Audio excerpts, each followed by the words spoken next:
Hi guys! Just to let you know, I have a promo of another podcast that I would love for you to listen to playing at the end of this episode, so please stay tuned until then.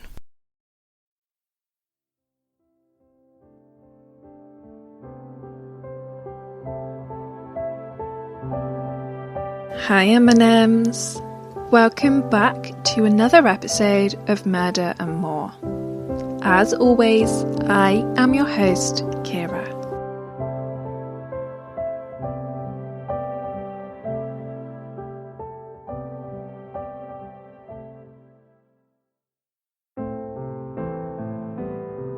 According to the Serious Organised Crime Agency, organised crime related to gangs is focused in larger cities, in places such as London, Manchester and Liverpool.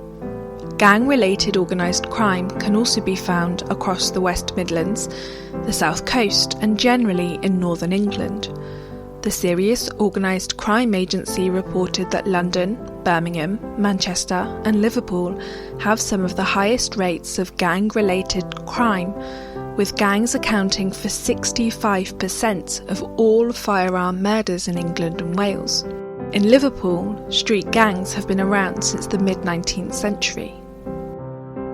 Rhys Milford Jones was born on the 27th of September 1995 to Stephen and Melanie Jones.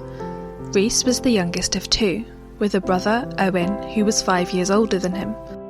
The family of four lived on the Croxteth Park estate in Liverpool.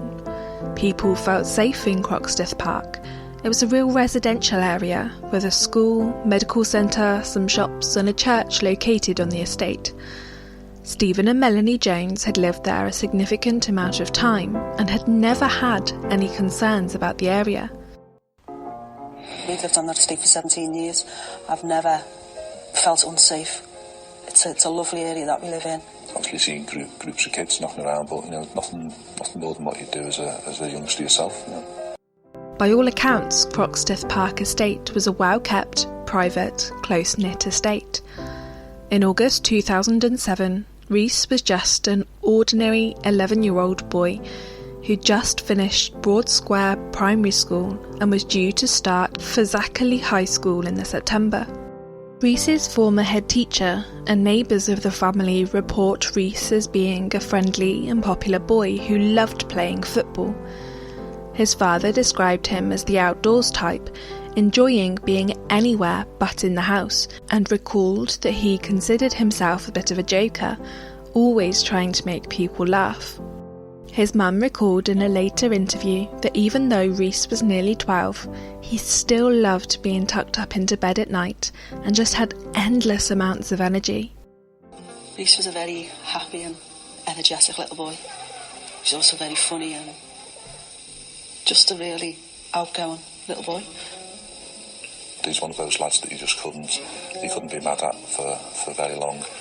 And even if you were mad at him, he'd just make you laugh. He's just lovable and likeable.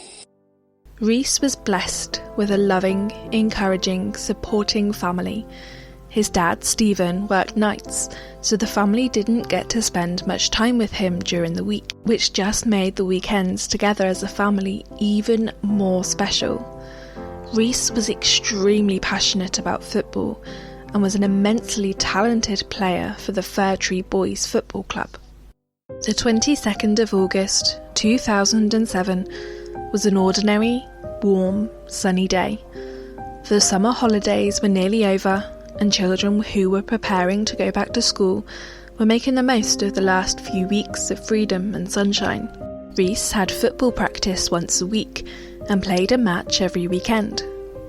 The team coach decided to get in another practice before the season began the following Sunday. Rhys had a plan. He'd go to football training, which started at 6 p.m, and then come home, ready to watch England play Germany that evening. He had a light snack, got ready for football training, and walked himself to the football pitch, about a 5 to 7 minute walk from his house. However, when he reached the pitch, he realised he'd left his £5 signing on fee at home. So Rhys ran the 5 to 7 minute journey back and begged his mum for the money. I was sitting on the just to see watching the TV when he came bursting back through the door because he'd forgotten to sign on money. Obviously, he badgered Mel, and he just sat on the end of the couch waiting patiently for her to give him the money. Instead of just leaving it and paying next time, he wouldn't. So I gave him his signing on fee, and because he was going to be late, I put him in the car and I drove him the couple of minutes up the road to the training field. He just kissed me on the cheek and said to our mum, "I'll be home to watch England." Football practice finished and he left the pitch at about 7:30 p.m.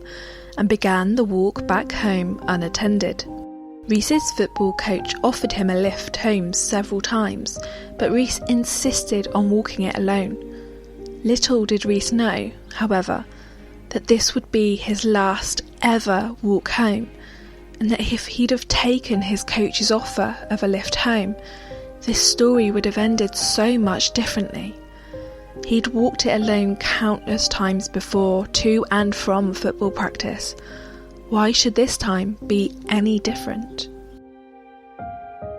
Rhys always took a shortcut to get home, cutting across the Fir Tree pub car park in the middle of the estate he lived on, just a mere 500 yards from his home. With England playing Germany that evening, the pub was packed full of people ready to sit down with a pint of beer and watch the game. However, despite the bustling pub just metres away, Rhys would never make it out of the car park. Instead, a hooded youth approached Rhys on a silver mountain bike from the opposite direction. As he approached the 11-year-old, the unknown youth pulled out a Smith & Wesson handgun at arm's length and shot at Rhys 3 times. It was later revealed that the bullets Rhys was shot with were the wrong type of bullets for the gun the youth used to kill him.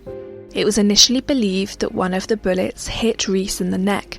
However, at the future trial, the pathologist revealed that the bullet had actually entered his back, just above his left shoulder blade, before exiting through the right side of his neck. Rhys's football coach, Steve, was driving past the Fir Tree pub just as the 11-year-old was shot. He saw Rhys fall to the ground and immediately knew he was injured, but he initially speculated that perhaps Rhys had fallen over and pulled into the car park. However, before he could get his seatbelt off, his son Sean got out of the car and ran to Rhys. A waitress from the pub then rushed out, obviously hearing the gunshots and commotion, and made it to Rhys before Steve. When he reached the scene, she was attempting to give Rhys first aid. Sean was hysterical. So I'm shouting to Sean, he'll be alright, but I just froze, it was numb, I couldn't have done anything at all. The first thing I done was get my phone out and I phoned the ambulance and the police. And all the time Sean's running around hysterical and I'm trying to say to Sean, he'll be okay, don't worry.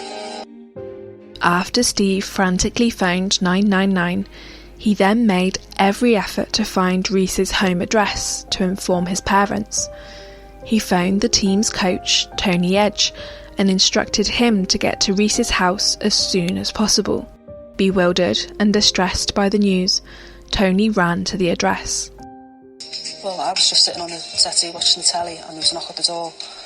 And I just opened the door and Tony was just standing there. I said, Steve's just rang me and he said Rhys is being shot, but I don't know how bad it is, that's all I know. And he just went, you just need to come with me now. And I didn't even have time to think, I just ran into the living room, grabbed my keys and my phone, and I just got in the car. Well, the distance from Rhys's house to the pub car park was about a minute in the car. We were just really in silence and we were just wanting to get there as soon as possible. I think I was just in disbelief. I couldn't comprehend what he'd said. I didn't even question what he said. I don't even think I spoke. When Melanie reached Rhys, he was already unconscious. I couldn't really even see where he was hit. I could just see the pool. He was lying in a pool of blood. I just put my hands under his head and I said, come on, Rhys, you're going to be okay, come on. You're going to be okay, I'm here now. It's going to be fine. And people were screaming and where's the ambulance? But I was just, come on, Rhys, just look at me, you'll be alright. Rhys's football coach relayed what had happened to Tony, whilst a panicked Melanie phoned Steve, who was on his way to work. Paramedics tried tirelessly for 90 minutes to resuscitate the 11-year-old before taking him to Alderhay Children's Hospital. There, A&E staff persevered. However, their attempts were futile and Rhys never gained consciousness. He was pronounced dead some time later that evening, and heartbroken, Steve and Melanie had to return home without their son. The murder very quickly made the headlines, and the entire country was struck by utter disbelief that such a senseless crime had occurred. The crime also struck fear into the surrounding community, with parents of young children thanking their lucky stars that this didn't happen to their child, but extremely fearful that theirs could be next, with an armed killer on the loose. Streets became so much quieter around the Croxteth Park estate following the murder, with understandably petrified parents keeping their children indoors, not wanting them to be the next victim. A murder inquiry ensued, which would become one of the largest investigations Merseyside police had ever undertaken. Fairly early on in the investigation, police could tell that this was a gang-related shooting. Less than a mile away from the Croxteth Park estate is the old Croxteth Council estate, and police were already aware that gang activity was rife in the old Croxteth estate. They were also aware that rival gangs operated in the old Croxteth estate and the nearby Norris Green estate, with the conflict increasing over the years to the point where the gangs began using guns. We were aware of certain things that had gone on in the past, between Norris Green and Croxteth Crew and stuff like that, but we'd never been a part of it, we never witnessed any of it, we just never thought that it had overspun onto our estate. The whole scenario of there being gangs on the estate and young boys having guns just seemed a world away from the life that we were living. I just couldn't comprehend it. Rhys's parents knew that he didn't hang around with anyone involved in gangs, so were completely bewildered as to why anyone would want to shoot him.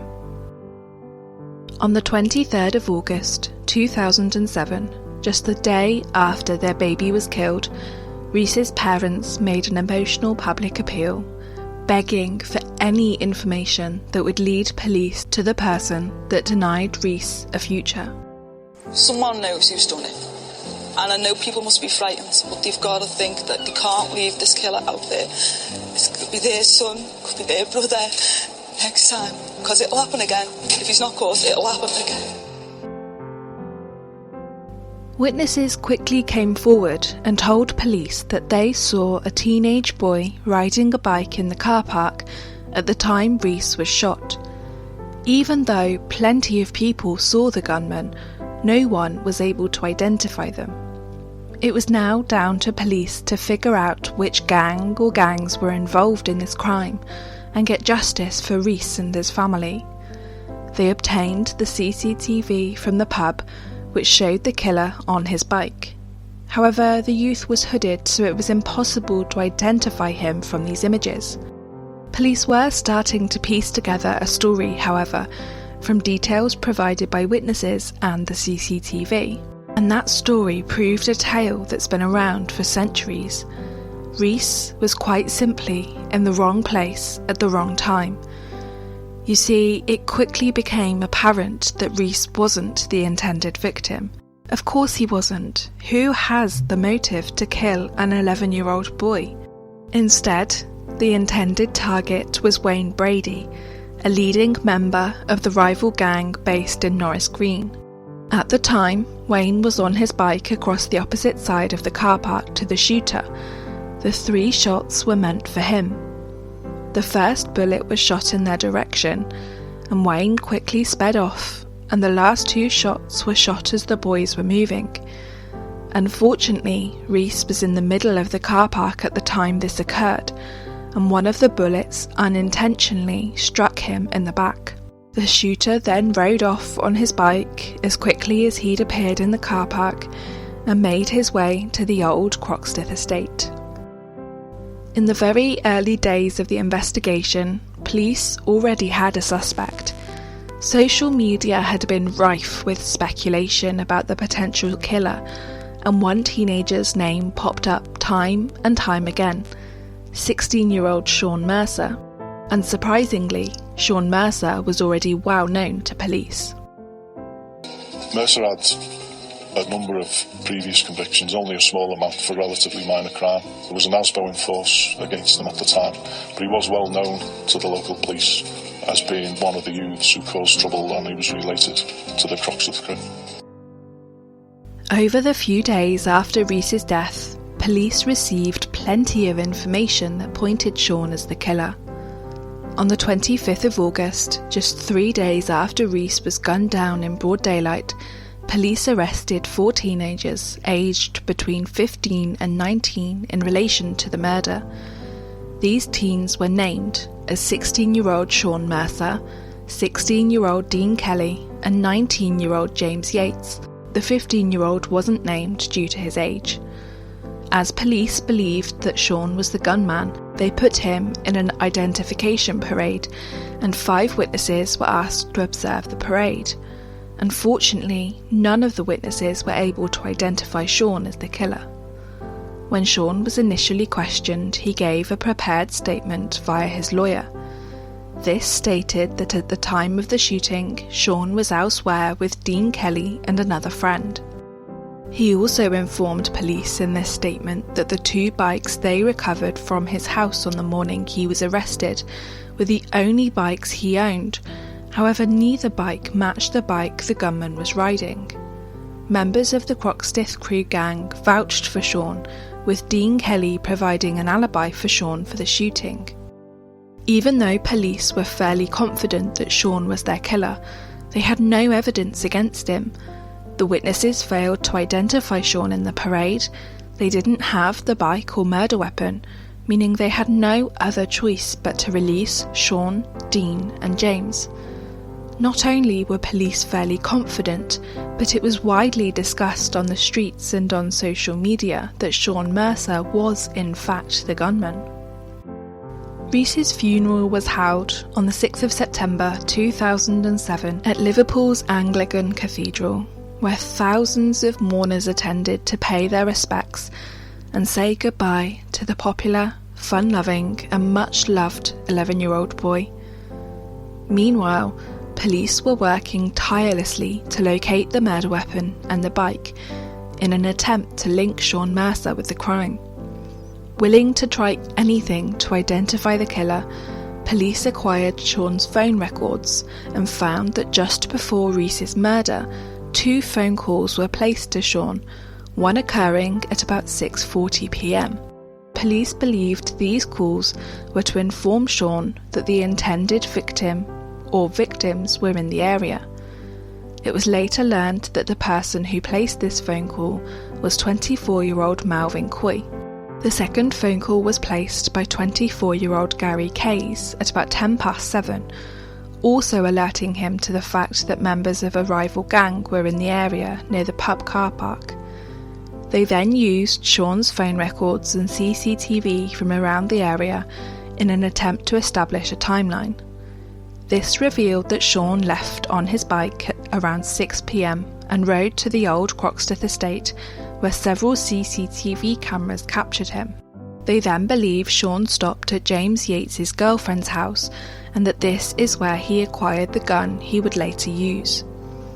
From there, Sean rode his bike to the Fir Tree pub, where he murdered Rhys Jones whilst trying to shoot at his intended victims. After this, Sean rode off to a 15-year-old boy's house, a boy we only know as Boy M.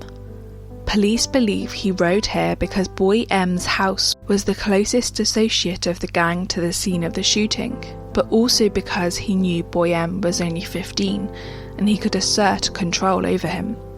Whilst Boy M wasn't officially a member of the Croxteth crew, he had been involved in gang-related incidents.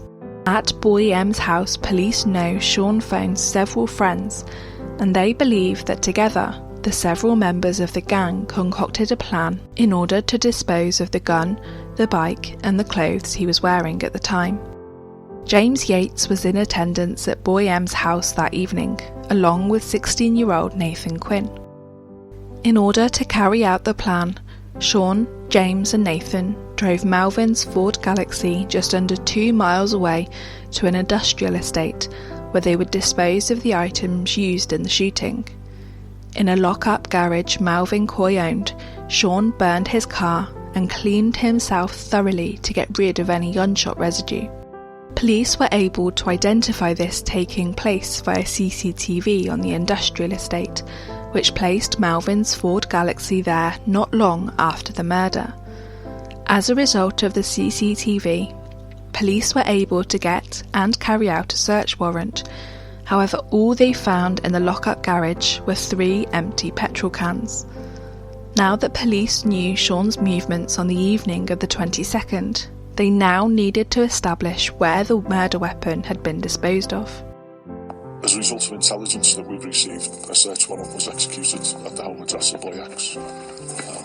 In the loft, we recovered a Smith & Wesson revolver, a self-loading pistol and ammunition that fitted both of those guns. With the gun now in police's possession, they were able to confirm that the gunshot residue found on the gun was a perfect match for the gunshot residue found on Rhys's football shirt. Finally, they had their murder weapon, leading Boy X to be arrested and interviewed by police. Whilst Boy X wasn't a member of the Croxteth crew gang, he was an associate of Sean's. Boy X recalled to police that evening Sean had phoned him, asking him to go to Boy M's house. When Boy X arrived at the house, Sean presented him with a package, which he was instructed to hide. Petrified and feeling intimidated by Sean, Boy X did as he was told, and initially hid it in his garden. The day after Sean, Dean and James were arrested, another associate contacted Boy X and instructed him to hide the package in his loft. As a result of this statement and the crucial evidence he provided, police applied to the CPS for permission to grant Boy X immunity, a route that police very rarely take. With Boy X's witness testimony, the murder weapon, the phone records and CCTV images, police were finally building a stable case against Sean Mercer and his gang. Now, they needed to find the bike he was riding that evening. Police knew from witness testimony that Sean definitely rode the bike back home after the shooting, but it was from here that they needed to establish where it went next. This pushed police to issue a press release for any information that would lead them to the bike. As a direct result of this appeal, a witness came forward and told police that he was cycling near the industrial estate that evening. As he was cycling, he came across a bike frame and had taken it home with him. A forensic examination was carried out on the frame, which had no wheels by this point, and this revealed the presence of Sean's DNA. Not only had Sean told police that the 2 bikes they recovered from his house when he was first arrested were the only ones he owned, but his mother also stated on several occasions that he didn't own any other bikes. Finally, the police had the bike, the murder weapon, and several witness accounts which all refuted Sean's alibi. In April 2008, the CPS came to a decision and the Attorney General announced that Boy X would in fact receive immunity from prosecution for the testimony he'd given. The police re-interviewed him. The immunity would only stand if he gave truthful information to police. On the 15th of April 2008, Merseyside police made 14 arrests in relation to the shooting. These people included Sean Mercer, James Yates, Gary Kays, Malvin Coy, Dean Kelly, Nathan Quinn and Boy M. Sean was interviewed shortly after his arrest and gave a prepared statement to once again claim that he had no involvement in the crime and refused to answer any further questions police asked. Gary Kays and Malvin Coy both completely denied any involvement in assisting Sean after the fact. The rest all refused to answer questions and gave no comment interviews.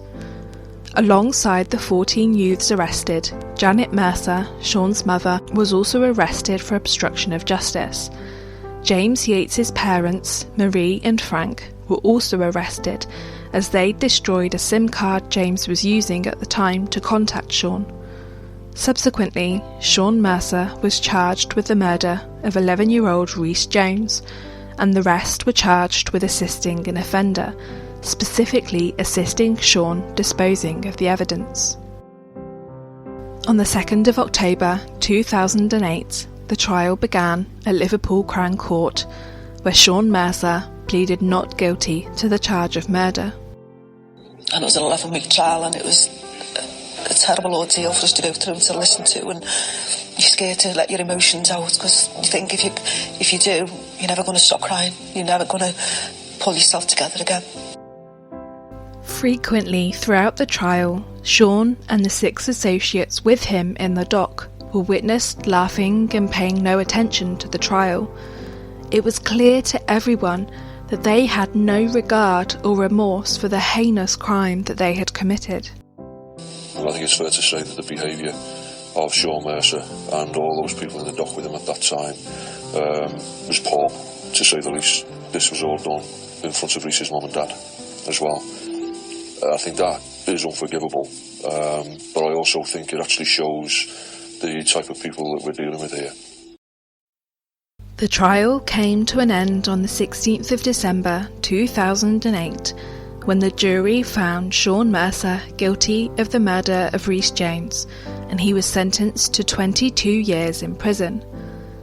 Stephen and Melanie were relieved at the outcome and felt as if they'd got justice for their son. In order to get your head around things, you need somebody to be charged. You need somebody to be found guilty. You've got to have a sentence that you feel reflects the enormity of what they've done. We got justice for Rhys, because as the sentencing goes, Sean Mercer got the maximum what he could get. And in the eyes of the law, we've got justice. But I personally feel life should mean life. He should spend the rest of his life in jail. These people should realise that, if they're going to go around firing guns and murdering people, then they should spend the rest of their life in prison. Additionally, James Yates was sentenced to 12 years for possessing a gun and assisting an offender. Gary Kays and Malvin Coy were both sentenced to 7 years for assisting an offender, and Dean Kelly was handed a 4-year sentence for possessing a firearm. Nathan Quinn, who was told by the judge at sentencing, quote, "You two went to answer Mercer's call in the aftermath of the killing. Strong evidence you were an active gang member.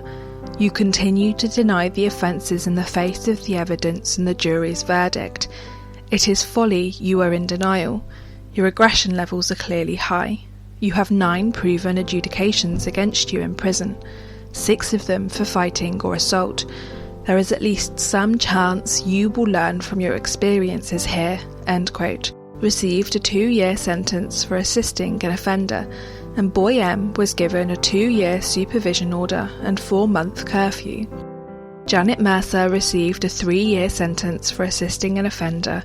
Frank Yates, James's father, was sentenced to 4.5 years for destroying evidence and assisting an offender, and James's mother Marie was sentenced to 18 months for destroying evidence. In October 2009, the Solicitor General made an appeal to the Court of Appeal for James Yates's sentence to be increased, citing her belief that it was too lenient. As a result, his sentence was increased to 12 years imprisonment. Proving Sean had no respect for the law, on the 2nd of November 2009, he stabbed another inmate after crafting a knife from a pair of tweezers.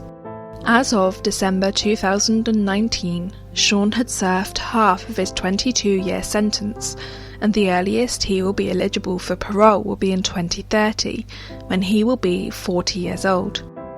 Sean has sustained his gang-related activity in prison, with it believed he has now become a prison gang leader in the high-security Frankland prison in Durham, which is known to house some of Britain's most notorious killers. It's believed that Sean oversees the supply of drugs into the prison, including marijuana and spice.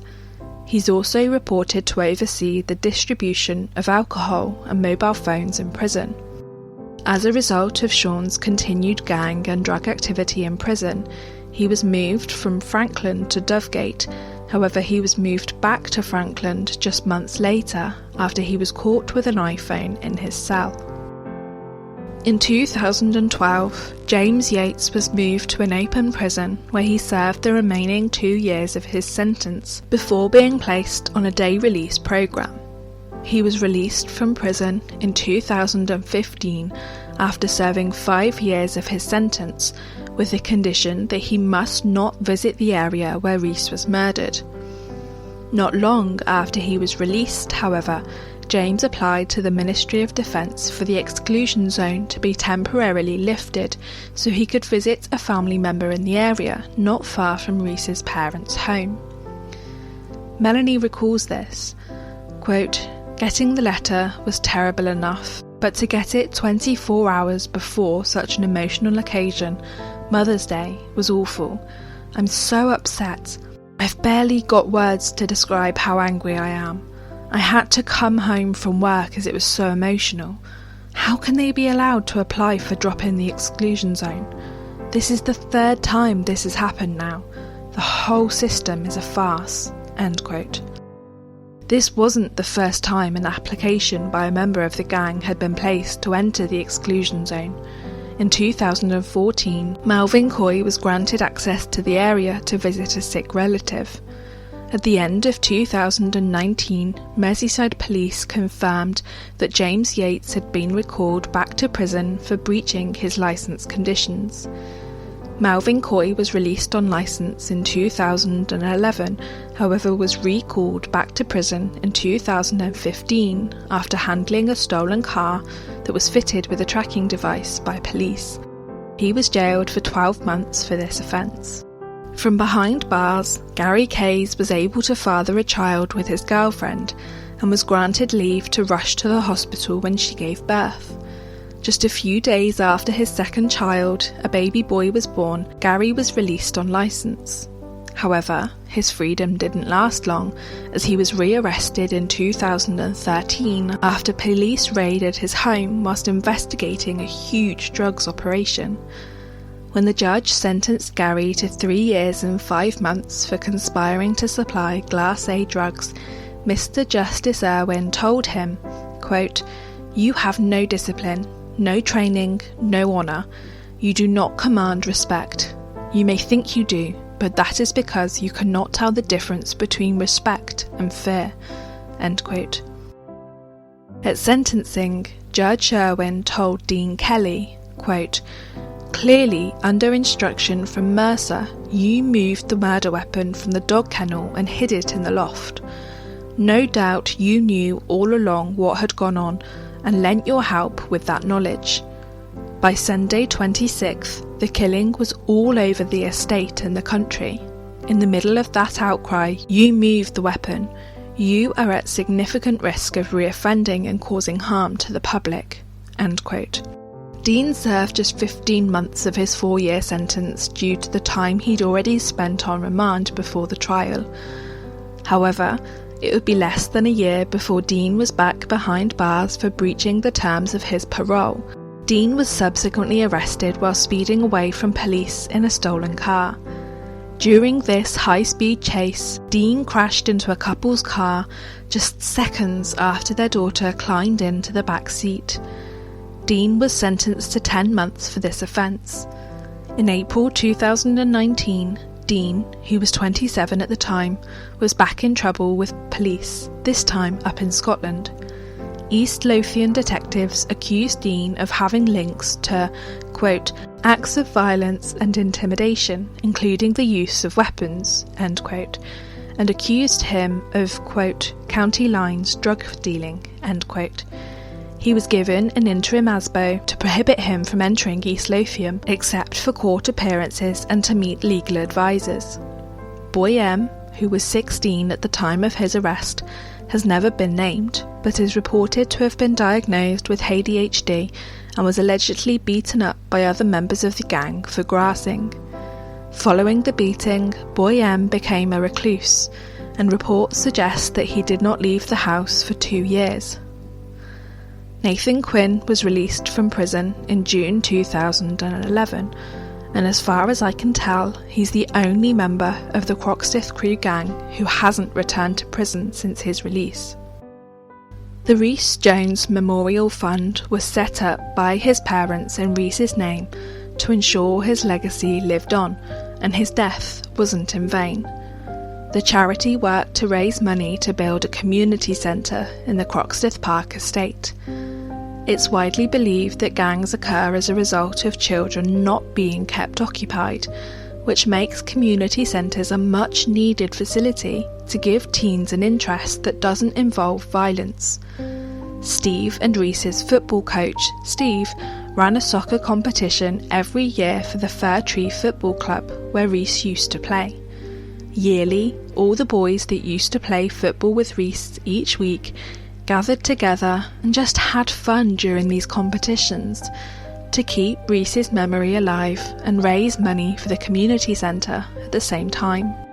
In September of 2013, their 5 years of hard work paid off when they finally raised enough money to fund the building of the Rhys Jones Community Centre built on Croxteth Park, costing £500,000.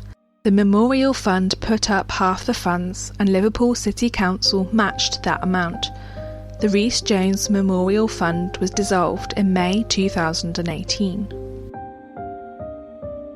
The UK doesn't keep records of gang-related crime statistics. However, it's highly probable that gang crime has increased significantly in recent decades, especially in larger cities such as London, Manchester and Liverpool.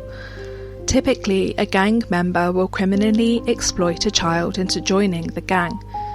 It's believed that organised gangs recruit children because they are more naive and not as suspicious as adults, and also because they will serve a lighter sentence if they're caught committing the crime. Criminal exploitation is a form of child abuse, where the individual is manipulated to commit crimes. A gang member may threaten to harm the child's family if they do not commit the crime. Typically, the child, who may be as young as 12, is forced to move drugs from a large city to a more suburban area, which usually involves trafficking a child away from their home. The NSPCC suggests that children who have been excluded from school, have special educational needs, are suffering neglect, domestic abuse, or sexual abuse at home, have mental health problems, or live in an area where gangs already exist, are more likely to be recruited into a gang.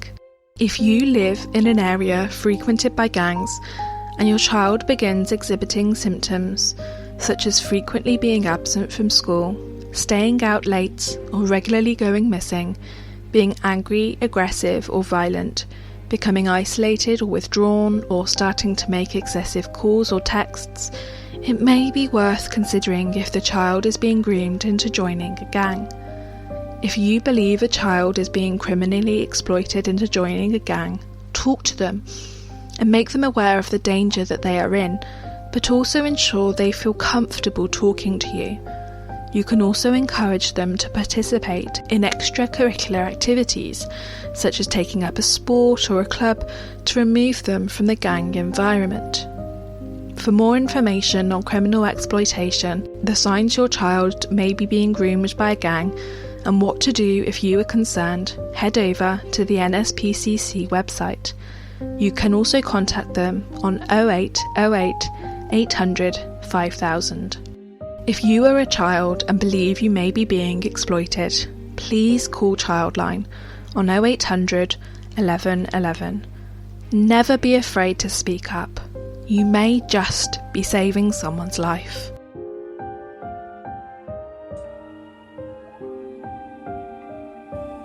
Glistening eyes and cheeky face, angel's halo out of place. You to me are my whole world, wrapped up special in one word. Many hours of giggling fun, you really are a wonder son. Flying freely as a bird, wrapped up special in one word. And you are now asleep at peace, wrapped up in a word, that's Rhys.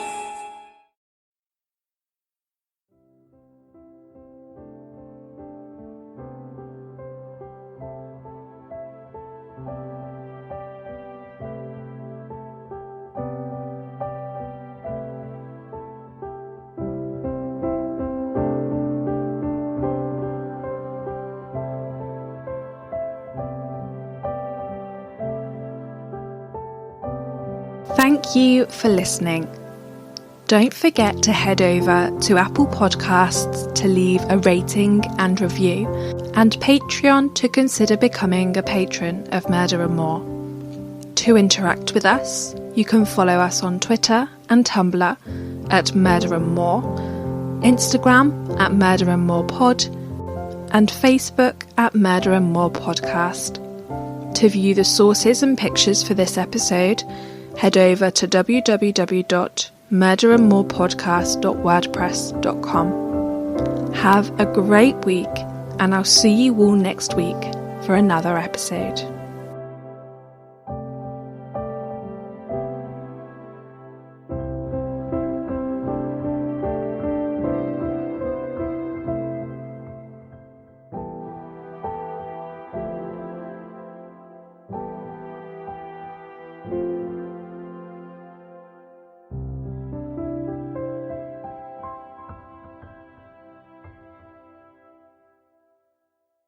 This is Brew Crime, a craft beer and true crime podcast. I'm Mike. I'm Beck. And I'm Nina. And we're your hosts. We pair a true crime story with a craft beer. That Nina will probably hate. Yeah, probably. Whatever. You can find our show on all your favorite podcast apps, and if you can't find it, contact us and we'll try and change that. We can be found at brewcrime.com or on all social media platforms at brewcrime. Join us as we discuss the horrible crimes that surround us and try not to giggle.